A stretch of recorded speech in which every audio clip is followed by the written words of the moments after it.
साईं, मुझे आपके पास पहले ही आ जाना चाहिए था। आपकी दी हुई उदी से इनकी बीमारी तो ठीक हो गई, पर इनके जुए की लत अभी तक नहीं गई। फिर से ताश खेलना शुरू कर दिया है। दोस्तों के साथ पैसे भी दांव पर लगाना शुरू कर दिया है इन्होंने। इनको तो लत लग गई है जुए की। ओ, सब मेरे है, बताओ। हाँ, पूरी बात क्यों नहीं बताई साई को? साई, मैंने जब जुआ खेलना शुरू किया तो मैं बहुत सारे पैसे जीतता था और उन पैसों से इसे ढेर सारे उपहार ला कर दिए। घर की जरूरत का हर सामान लाता था। उस समय तो बहुत अच्छा लगता था इसे। लगता था साईं, पर वो मेरी सबसे बड़ी गलती थी। लेकिन जल्द ही मुझे अपनी गलती का एहसास हुआ कि इनको बार बार जीतने का नशा हो गया था और इसीलिए अब जुआ खेलते हैं और झूठ बोलते हैं घर पे। इनकी कमाई पूरी जुए में लुट रही है और इनको तो होश ही नहीं है। साई, मैं कोई जुआरी नहीं हूं। हाँ, कभी कभी दोस्तों के साथ मौज मस्ती के लिए ताश खेलता हूं। खेल खेल में पैसे कभी दांव पे लग जाते। हाँ, मैंने कुछ पैसे जीते हैं तो कुछ हारे भी। खेल में तो हार जीत चलती रहती है ना साई। इसमें नई बात क्या है? साई, मेरा यकीन मानिए, मैं कुछ गलत नहीं कर रहा हूं। आप इसके बातों में मत आइए। छोटी छोटी बातों का बतंगड़ बनाना ये तो बीवियों का काम ही है। और सबसे खास बात, मैं एक जिम्मेदार इंसान हूं। मुझे मेरी सीमाएं पता है, किस हद तक जाना है। ताश की गड्डी कहाँ है? मैंने इनसे छीनकर फेंक दी। एक हाथ इससे छुपा के रखनी पड़ती है। आप इसका क्या करेंगे? कहीं मेरे साथ एक एक हाथ खेलने का इरादा तो नहीं है? अगर खेलना होगा तो तुमसे सीख लूंगा। फिलहाल तो मैं ये चाहता हूं कि इन ताश से तुम एक इमारत बनाओ। इमारत कभी बनाया तो नहीं है, कोशिश जरूर कर सकता हूं। तो बनाओ।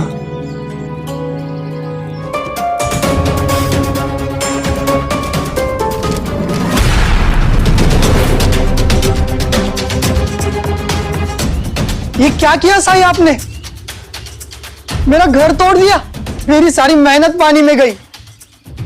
ताश के पत्तों का घर टूट जाने से तुम इतना परेशान हो, पर तुम खुद जो अपना घर तोड़ रहे हो उसकी कोई फिक्र नहीं है तुम्हें। झूठ बोल के, वादे तोड़ के, रिश्तों को कमजोर करके थोड़ी सी देर की मेहनत बर्बाद हो जाने से तुम परेशान हो। पर अपने दिन भर की मेहनत, अपनी गाड़ी कमाई जब तुम जुए में हार जाते हो तब तुम्हें बुरा नहीं लगता है? जरा सोचो, जब तुम हार जाते हो तो तुम्हारे दिन भर की मेहनत बर्बाद हो जाती है, और जब तुम जीतते हो तो किसी और के दिन भर की मेहनत बर्बाद करते हो तुम। बताओ, क्या ऐसी कमाई से कोई पनप सकता है? ईश्वर का शुक्रिया अदा करना चाहिए तुम्हें, वो बहुत दयालु है तुम पर कि उसने अभी तक तुम्हें स्वस्थ रखा है ताकि तुम मेहनत कर सको, अपनी मेहनत की कमाई खा सको। अपनी मेहनत की कद्र करो, अपनी कमाई की कद्र करो, उसकी रहमत की कद्र करो। दूसरे की मेहनत, उसकी कमाई की कद्र करो। साई, आप ठीक कह रहे हैं। मुझे कभी किसी ने इस तरह नहीं समझाया था और मैं इसे दोस्तों के साथ मनोरंजन समझकर खेलता रहा। मैंने ये कभी नहीं समझा कि मैं क्या खो रहा था। जुए की लत मुझे बर्बादी की तरफ ले जा रही थी। दोस्तों के साथ कोई भी खेल खेलने में कोई बुराई नहीं है, अच्छा है वक्त बिताना। पर हमारी कोई भी आदत जब लत बन जाती है तो पतन की शुरुआत होती है। फिर चाहे वो पतन आर्थिक हो, मानसिक हो या फिर शारीरिक, क्योंकि किसी भी लत का मतलब होता है अपनी जिम्मेदारियों से मुंह मोड़ लेना। इंसान हवाई पिले बनाने लगता है, ख्वाबों की दुनिया में जीने लगता है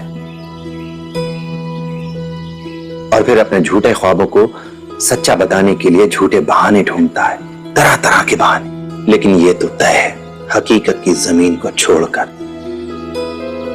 अपनी जिम्मेदारियों से मुंह मोड़कर कल्पना की उड़ान भरने वाला वो परिंदा एक दिन जब जमीन पर गिरता है तो उसके अरमानों के साथ साथ उसके परिवार के अरमान, उनकी खुशियां, उनका भविष्य, सब कुछ टूट जाता है, चकनाचूर हो जाता है। मैं समझ गया साई, मैं बहुत मेहनत करके पैसे कमाऊंगा, जुआ खेलकर अमीर बनने का सपना छोड़ दूंगा। आज के बाद कभी जुआ नहीं खेलूंगा।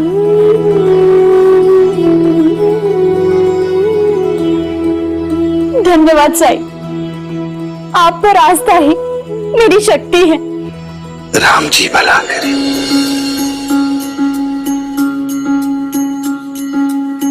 जब जीवन में